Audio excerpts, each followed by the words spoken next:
গৃহবধূকে খুনের অভিযোগ উঠল স্বামীসহ শ্বশুরবাড়ির লোকজনদের বিরুদ্ধে। মর্মান্তিক ঘটনাটি ঘটেছে করণদিঘি থানার আলিয়ানগর গ্রামে। মৃত গৃহবধূর নাম সীমা শর্মা, বয়স 30। মৃতের পরিবারের লোকজন বলেন, ভেবরি গ্রামের সীমা শর্মার সাথে 15 বছর আগে বিয়ে হয় আলিয়ানগর গ্রামের যুবক মন্টু শর্মার সাথে। মন্টু শর্মা পেশায় কাঠমিস্ত্রি ও তাদের 3টি পুত্র সন্তান ও একটি কন্যা সন্তান রয়েছে। বৃহস্পতিবার সকালে স্বামীর বাড়িতে শোবার ঘর থেকে ঝুলন্ত মৃতদেহ উদ্ধার হয়। মৃত গৃহবধূর বাপের বাড়ির লোকেদের অভিযোগ, সীমাকে মারধর করে, গলায় ফাঁস লাগিয়ে ঝুলিয়ে দেয় স্বামীসহ শ্বশুরবাড়ির লোকজন। বিয়ের 1 বছর পর থেকেই গৃহবধূটির ওপরে শারীরিক ও মানসিক অত্যাচার করত স্বামীসহ শ্বশুরবাড়ির লোকজন। বেশ কয়েকবার সালিশি সভা হয়, তবুও মেয়েকে মারধর করত স্বামী। অভিযুক্ত স্বামীসহ শ্বশুরবাড়ির লোকজনের বিরুদ্ধে করণদিঘি থানায় লিখিত অভিযোগ দায়ের করেন মৃত বধূর বাবা। করণদিঘি থানার পুলিশ মৃতদেহটি উদ্ধার করে ময়নাতদন্তের জন্য রায়গঞ্জ সুপার স্পেশালিটি হাসপাতালের মর্গে পাঠায়। পুলিশ জানিয়েছে, গৃহবধূ মৃত্যুর ঘটনায় থানায় লিখিত অভিযোগ দায়ের করা হয়েছে। অভিযুক্ত স্বামীসহ শ্বশুরবাড়ির লোকজনদের খোঁজ শুরু করা হয়েছে। মর্মান্তিক এই ঘটনায় অভিযুক্ত স্বামীসহ শ্বশুরবাড়ির লোকজন কঠোর শাস্তির দাবি জানিয়েছেন পরিবারের লোকজন।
अरे मासी आता दी बोल ना बोल मासी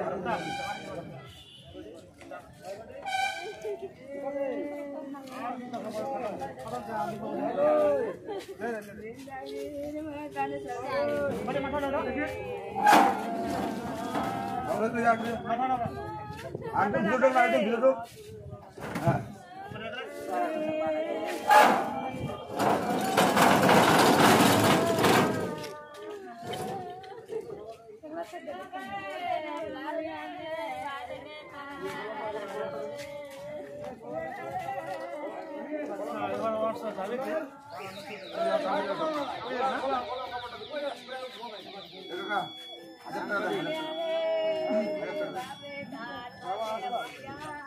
दिन जा करा হবে কাল করে এখন 1000 টাকা এখন 1000 টাকা দেন কালকে কথা হবে 3 দিনের আগে কালকে কথা বলবি এখন 1000 টাকা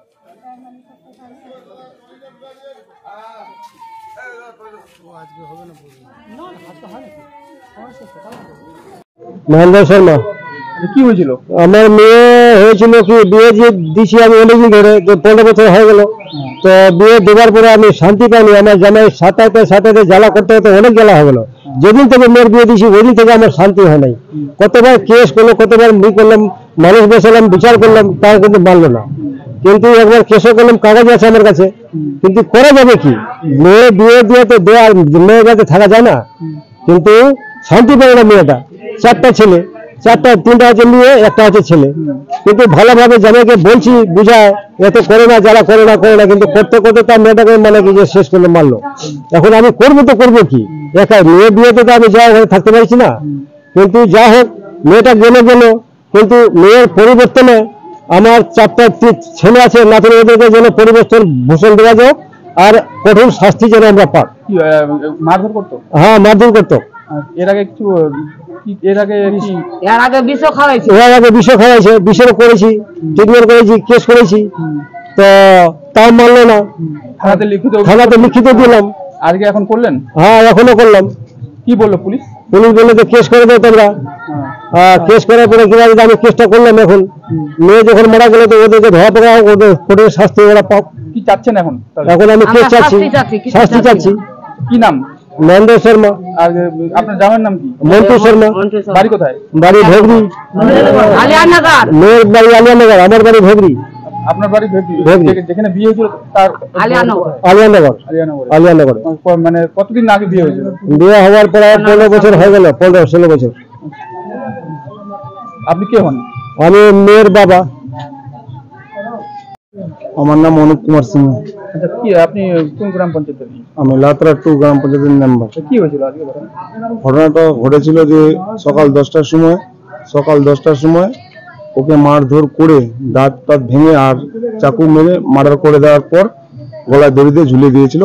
ঝুলিয়ে দেওয়ার পর বাড়িতে ওরা পালিয়ে গেছিল। তখন সবাই পালিয়ে গেছে বাড়ির। তখন ওখান থেকে 11টার দিকে ফোন আসলো। আসার পরে এরকম ব্যাপার শুনলাম যে মেয়েটার গলায় দড়ি দিয়েছে।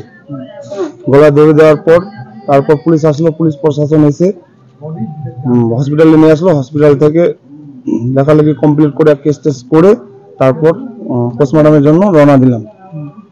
তো এখন কি চাচ্ছেন আপনারা? এখন আমি চাচ্ছি যে ওদের কঠোর যেন শাস্তি হোক, আর ছেলে মেয়েগুলোর যেন ভরণ পোষণটা দেওয়া হোক। তো মানে এই যে লিখিত অভিযোগ করেছেন তখন থানায় করলো? হ্যাঁ, থানায় লিখিত অভিযোগ করা হলো। কি বলছে পুলিশ? পুলিশ বললো যে ওদের শাস্তি অবশ্যই পাবে। মেয়েটার নাম কি? মেয়েটার নাম সীমা শর্মা। আর ওনার হাজবেন্ডের নাম? ওনার হাজবেন্ডের নাম মন্টু শর্মা। বাড়ি কোথায়? বাড়ি মন্টু, ওর হাজবেন্ডের বাড়ি হলো আলিয়ানগর, আর মেয়েটার বাড়ি হলো ভেবরি। তাহলে আপনি কি ওখানকার মেম্বার? আমি ওখানকার মেম্বার। নাম? নাম অনুপ কুমার সিংহ।